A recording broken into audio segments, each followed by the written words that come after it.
Hi everyone, welcome to my channel or welcome back to my channel. I'm Amma Mama. I hope everyone has had a great week so far. I want to do my wrap up of all of the books that I read during the month of May. And I'm gonna start with the books that I read that were like Kindle editions. And I did try to get audio versions of them when I could, just because I haven't been really fond of reading on my app. So I try to listen to them when I can. The first book that I read was The Hanging City by Charlie Holmberg. And I liked this book a lot. I ended up giving this one a 5-star. It was a really fun story. A girl is running away from her father, from her family, due to some abuses, but she's got a special ability that she doesn't want people to know about, because when they do, they tend to get scared of her, and she gets cast out of places a lot because of that. And she goes to the village of, there's a village of trolls, which they go by, they're called trollless. And so she goes to this village of trolls and she is trying to make a life for herself and be useful to them.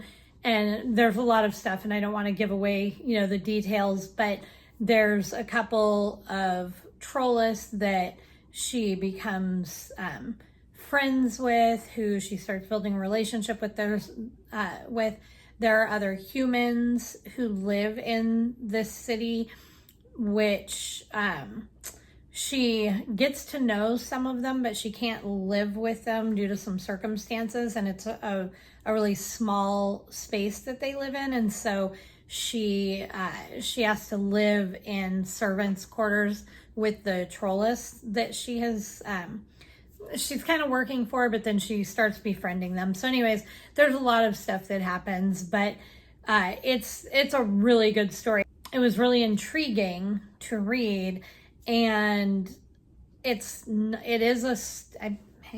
is it a standalone? Now I gotta check. I think it's a standalone. Yeah, it is a standalone book. The way it ended, I could see where, like, if the author wanted to come back and write more about their lives, like after the end of the story, they could, but it also ends on a place where it's not needed. Like, you can be satisfied with the story. So I ended up rating that 5 stars. But I would definitely recommend, reading that book. I'd never read anything by this author before, and it was just a good, fun kind of fantasy story. It wasn't, there were some, not really high stakes, but maybe medium stakes involved in what was happening. But overall, I thought it was a really good book. The next book that I read / listened to through Audible this time was Alternate Endings by Ali Rosen, and I gave that book a 4-star. I thought it was a good book. I enjoyed it well enough. I've heard some people read it who didn't really care for it as much, and I don't know if it helped because I had listened to it, but I really liked it. Basically, you're following this lady who she has a young son who is 6, and she is recently divorced. Her husband and her are having to share the house still, but he lives on one floor, she lives on another, with his sister and her son. And they're having to kind of keep this arrangement until they figure out, what they're doing with the house, another place for him to live, all of that kind of stuff. So all of the messy pieces of divorce. Well, then to top it off with her job, her work, or her boss just kind of announces, like, hey, everybody's got to fly to Ireland every couple of weeks for a meeting for 2 days, because I'm moving back to Ireland, because her boss also had gotten a divorce. So that kind of puts even more of a kink into what's going on with her and her ex-husband. But so she flies to Ireland, and while there, she finds out that the new, I think he's the CIO of the company. I might be wrong on what his job title is, but he is her ex from high school. And, you know, lots of stuff obviously happens, and they start kind of getting together. But I thought it was a really fun story. I liked it. It was good to listen to. I liked the way that the chemistry was between the characters, and I liked how her friendships were. And so there was, you know, some communication issues and things like that, but you could see the character growth in her, and also in how she was dealing with her divorce and how they were handling the custody of their son, and just all sorts of stuff. So I enjoyed the story. I ended up giving it a 4 stars. I would recommend it. Again, I don't know if it made a difference because I listened to it versus reading it, but I liked the narration of it, and so I thought it was a good book. I enjoyed it. So that's it for what I read / listened to from Kindle and everything. The next book that I read, well, I say the next, I did not read them in this order, but the next one I'm going to talk about is James Patterson, Cross Justice.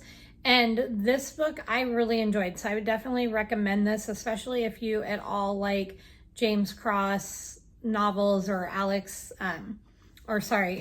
James, I'm mixing up their names. If you at all like James Patterson novels or anything like about Alex Cross, I would definitely recommend this. Basically, his cousin is accused of a really horrific murder. He's kind of up in the air at this point as to whether or not he believes that his cousin did it, but his cousin is saying that he was framed.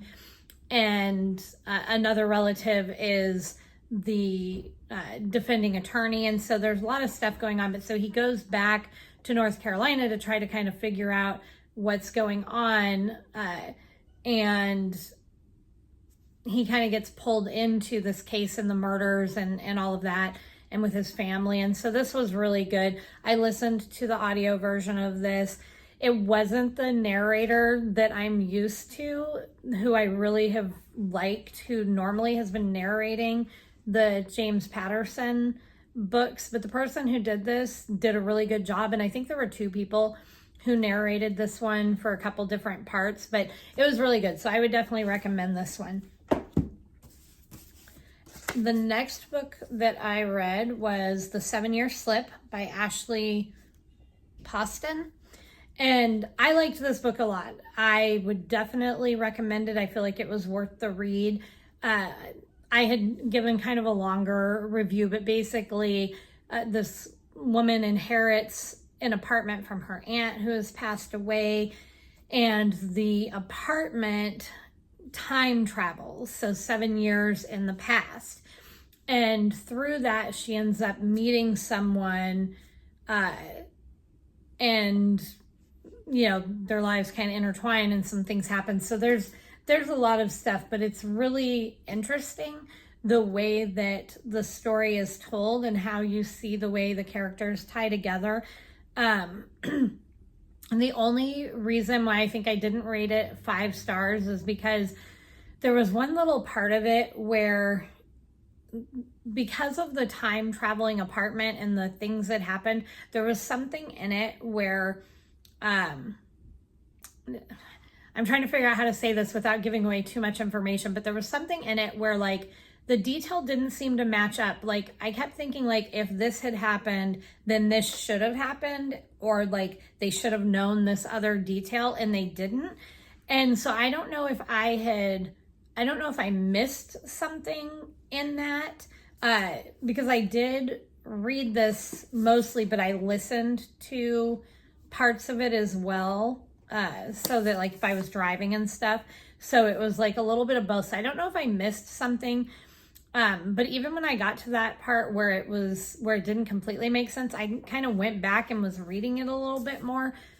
So again, I don't know if, like, maybe I overlooked a detail and it did all completely make sense and flow perfectly, but I thought something got missed in this one section that made me, I don't know, second guess the believability of the time traveling apartment, which, you know, obviously it's fiction, but I really liked this. It was definitely worth the read, so I would highly recommend this.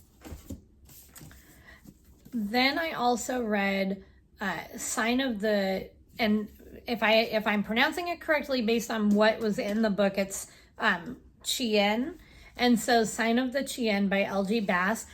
And this book took a little while for me to read. So I ended up giving it, I don't even remember, 3.5 stars, something like that. I would recommend it. It was a good book. The only thing for me is that it was a little bit, it almost felt a little jumpy at times, because each chapter you were getting the point of view from a different character. And then once you finally got introduced to all the characters, then they would go back and be giving it from the point of view of a previous character. So I found myself constantly having to try to figure out, like, okay, wait, who was that person?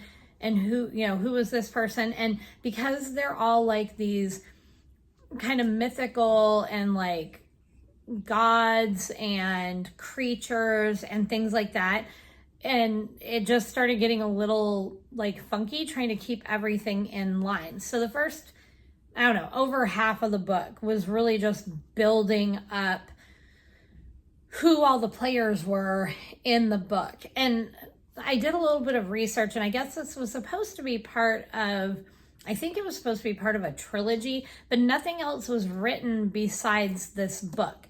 And so when I had found that out, I almost didn't want to finish it, because I thought, I don't want to get to the end of this book and then be like, now I don't know what happens.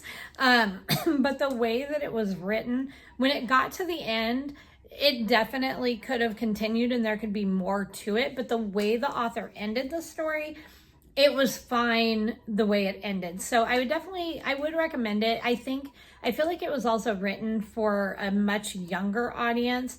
And I don't know if that was just because of the writing style or if it truly was. I couldn't really find anything to say what audience it was actually written for. But in my mind, I felt like this was written for more like a 12-year-old, like something like that. And so I would still recommend it, keeping in mind that it was supposed to be part of a trilogy that didn't happen.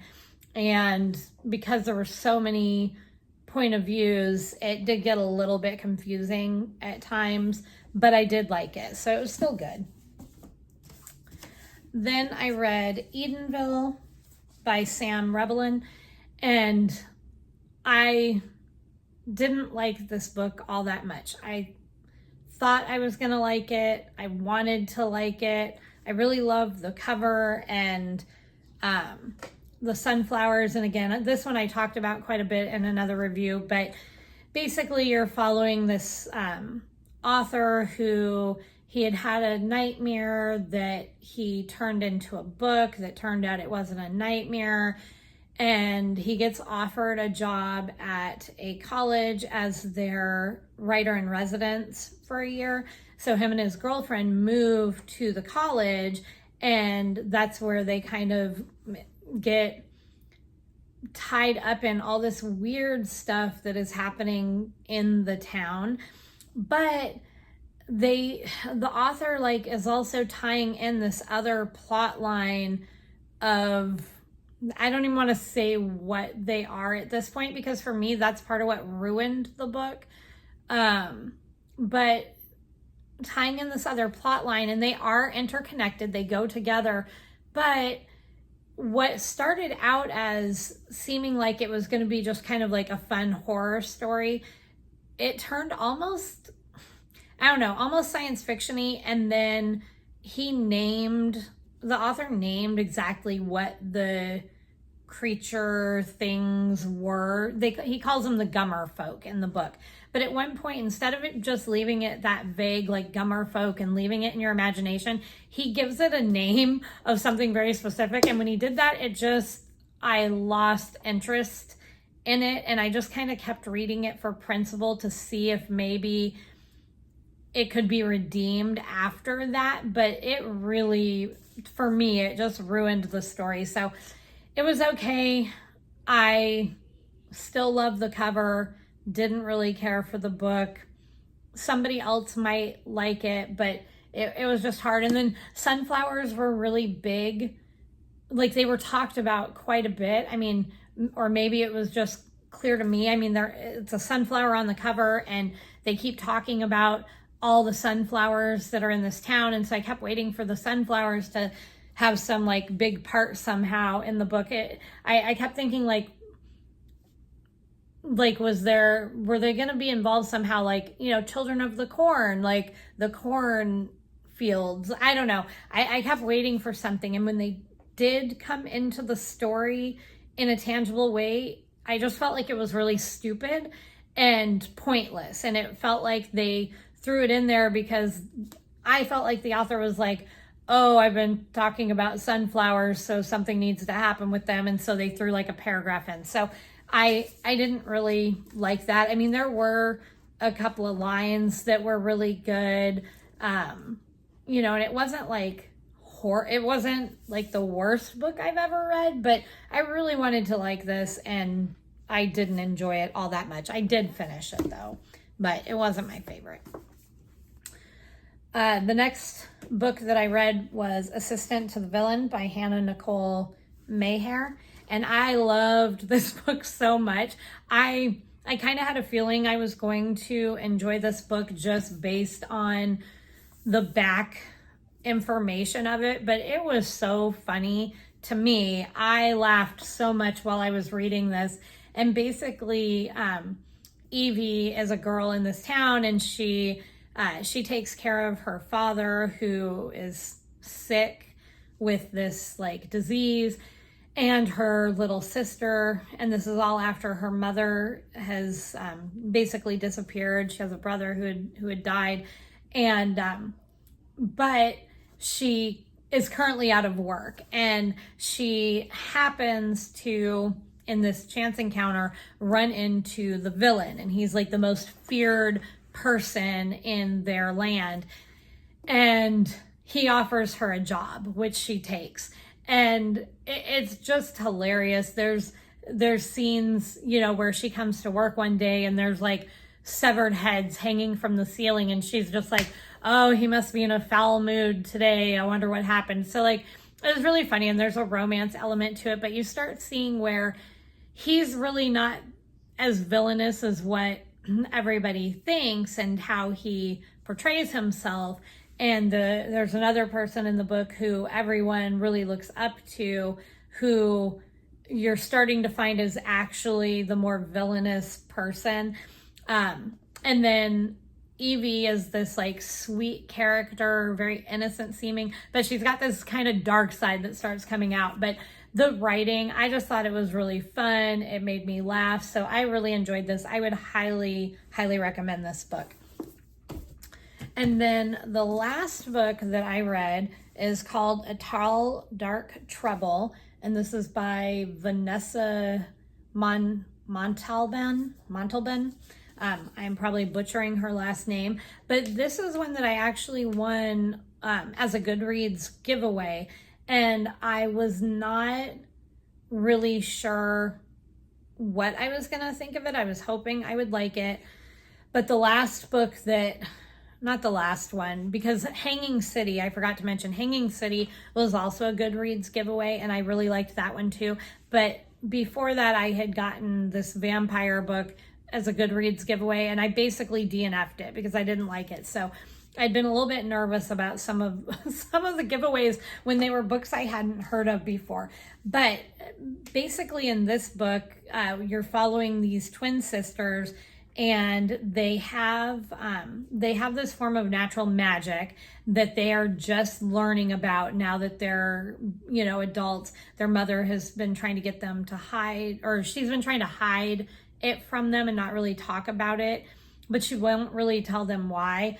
And their mom is originally from Cuba. And so the way the story goes, like you are in kind of like a more present or a current day, and then it goes back into like the 80s and stuff, and you're reading stuff without really fully knowing who you're reading about in the past. And I don't want to say who you're reading about because you kind of find that out later as the story builds. But this was so good.